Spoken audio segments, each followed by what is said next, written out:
우리의 삶의 터전인 서울. 천만의 시민들이 살아가는 이 도시는 우리나라의 정치, 경제, 문화가 집약된 도시입니다. 서울은 인구 규모 면에서 세계 순위 28위를 자랑할 정도로 메가시티에 속하는데요.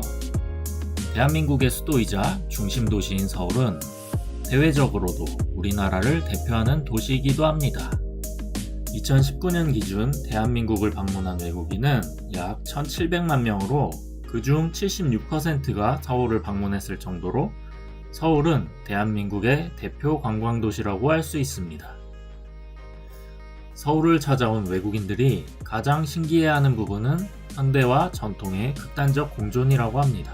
국적을 알 수 없는 거대 빌딩 숲과 현대 기술의 총화인 교통 시스템에 의해 움직이는 대도시 속을 걷다 보면 갑자기 등장하는 한국 고유의 고궁과 문화재들이 자아내는 이국적인 생소함. 이것이 감탄을 자아내는 포인트라고 합니다. 우리에겐 익숙하지만 그들에겐 독특한 서울은 변화에 민감하고 효율성을 추구하는 우리의 특징이 잘 반영된 도시입니다. 그렇다면 서울은 언제부터 우리의 중심지로 자리매김하게 된 것일까요? 우리와 유구한 역사를 함께한 서울이라는 도시의 유래와 역사에 대해 알아봅시다. 한반도의 중심에 위치해 있는 서울은 산지가 70%인 우리나라의 특성과는 다르게 넓은 평야가 많고 한강을 끼고 있어 비옥한 땅이었습니다. 그래서인지 이 지역에는 아주 옛날부터 사람들이 살았는데요. 국가가 생기기 이전, 역사가 시작하기 이전인 석기시대부터 이미 서울에는 사람이 있었고 강동구 암사동에 위치한 선사유적지가 그 증거로 남아 있습니다. 선사유적지를 통해 우리가 유추해 볼 수 있는 것은 서울이 그만큼 사람이 살기 좋고 생산력이 좋았다는 것입니다. 이런 서울이 우리 역사 전면에 등장한 것은 삼국시대부터인데요. 실제로도 서울을 차지한 세력은 한반도의 주도권을 갖고 전성기를 구가하는 역사를 보였습니다. 선사시대 이후 부족에서 국가로 공동체가 커지면서 처음 서울을 차지한 것은 백제였습니다. 백제를 개창한 원조는 서울의 지리적 강점을 알아보고 서울을 거점으로 국가를 건설하였고 21대 계로왕 때까지 백제는 약 500년간 서울을 백제의 수도로 활용합니다. 오늘날 송파구에 남아있는 풍납토성이 당시 왕성이었고 이를 위례성 혹은 한성으로 불렀습니다. 이러한 한성 백제의 유물들은 90년대 송파구 풍납동 개발 당시 수없이 쏟아져 나왔는데요.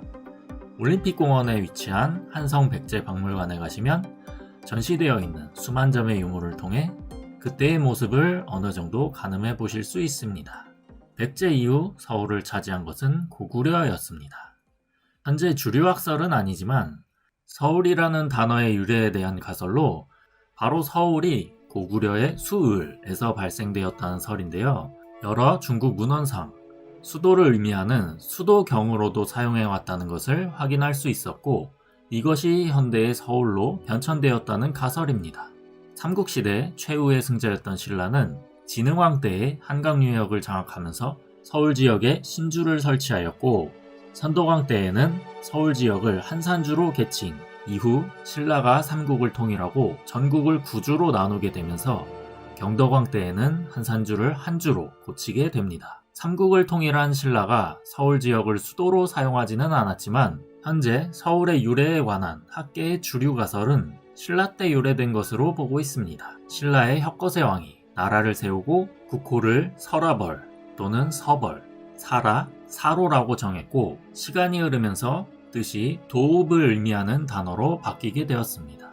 이러한 점으로 볼 때 본래 특정 지역을 의미하는 고유명사라기보다 수도를 뜻하는 보통명사였고 그것이 시간적 변천을 통해 오늘날의 서울이라는 말로 발음이 변형되었다고 보는 가설입니다.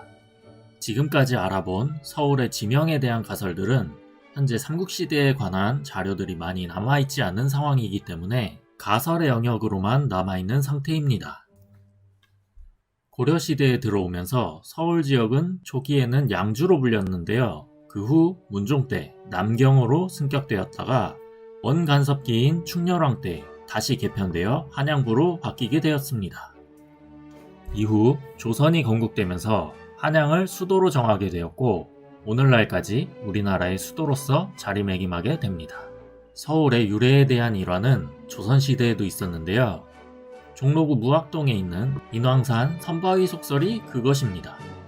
태조 이성계는 한양으로 천도하면서 도성을 쌓을 때 수도 설계에 있어 개국공신이던 무학대사와 정도전과 함께 의논했다고 합니다. 그러던 중 무학대사는 인왕산에 있는 선바위를 도성 안에 둘 수 있게 설계하려고 하였고 정도전은 성 밖에 두도록 설계하려고 하였습니다. 이 둘의 의견 대립은 선바위가 가진 종교적 상징성으로 인해 발생한 사건이었고 이로 인해 태조 이성계는 고민하게 됩니다. 그러던 중 눈 내린 어느 날 태조는 인왕산을 보러 정도전과 나서게 됩니다. 그때 선바위 안쪽에는 눈이 녹아 있었고 선바위에는 눈이 녹아 있지 않았는데요. 태조는 이를 보고 선바위를 성 밖에 두는 결정을 하게 됩니다. 결국 선바위는 성 밖에 남겨지게 됐고 그런 이유로 서울 도성 안과 밖이 생기게 되어 서울이라는 지명은 눈 울타리, 설울이라고 부르다가 서울이 된 것이라는 야사가 전해져 내려옵니다.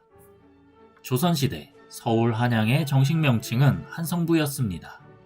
이외에도 당시 만들어진 고지도나 문집 등에는 한양, 경도, 경성 등으로 표기되기도 했습니다.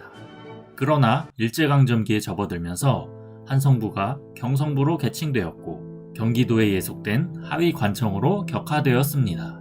그리고 대외적인 정식 명칭은 경성의 일본어 발음인 게이조라고 불렸습니다.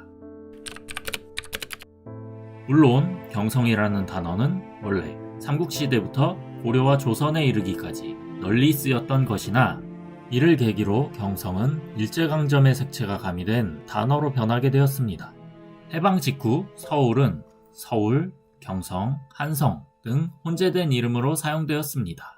심지어 미군정 표기와 서울시 자체 표기가 다를 때도 있었는데요. 그러다가 1년 후인 1946년 8월 15일자로 서울특별자유시로 지위가 다시 승격되었고 수도라는 의미의 보통명사에서 지금 우리가 사는 지역을 일컫는 고유명사로 변하게 되었습니다. 지금까지 서울의 역사적 변천 과정과 이름의 유래에 대해 알아보았는데요.